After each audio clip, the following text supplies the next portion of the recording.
Babica je odgovorna in zanesljiva strokovnjakinja, ki dela v partnerstvu z žensko. Jo podpira, neguje in svetuje med nosečnostjo, porodom in v poporodnem obdobju. Vsaka nosečnost, vsak porod je nekaj edinstvenega. Bom rekla nekaj najbolj čudovitega, nekaj najlepšega. Vse babice imamo ta privilegij, da smo lahko v tem najlepšem trenutku, ko se rodi otrok, ko se rodi, bom rekla, mama, ko se rodi oče, ko se rodi družina, nekako prisotne in nekako bom rekla, da lahko pomagamo in stojimo takrat tudi tej mladi družini ob strani. Babiško delovanje obsega tudi vključitev v obdobje v mladosti, v načrtovanju za nositve, v prednosečnosti, zelo pomembna pa je babica tudi v obdobju obiska dispanzerja, kjer lahko opravi 5 pregledov pri zdravi nosečnici.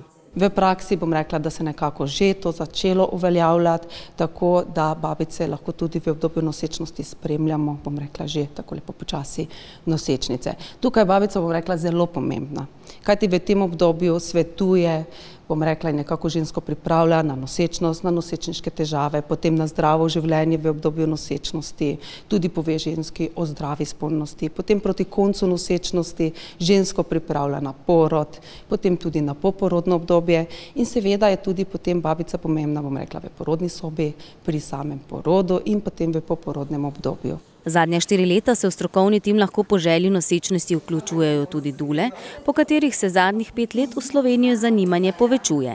V porodnih sobah med seboj dobro sodelujejo. Z UKC Maribor imam dobre izkušnje do sedaj. Jaz osebno zelo rada jasno postavim meje, kakšna je vloga dule.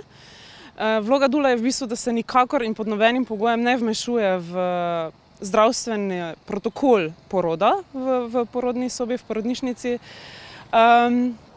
Lahko pa seveda mamici predlagamo, lahko tudi porodnemu osebju predlagamo. Sem doživela, da so nekatere babice, bi jih lahko rekla, moje prijateljice danes. Ja, se razveselimo kot 2 sestre, ko se zagledamo in lahko sodelujemo kot ena oseba.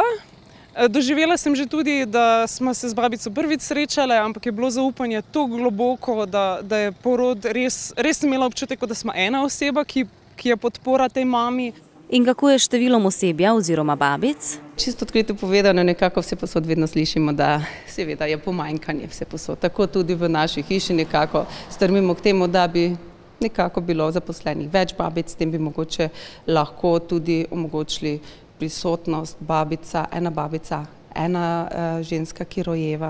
Trenutno nas je v porodnišnici Maribor približno 32 babic, od tega imamo tudi 2 babičarja. Kot je porodna izkušnja nekaj edinstvenega, enkratnega in neponovljivega, je tudi prisotnost babice izjemno pomembna. Vsem babicam želimo, da bi svoje delo še naprej opravljale s srcem.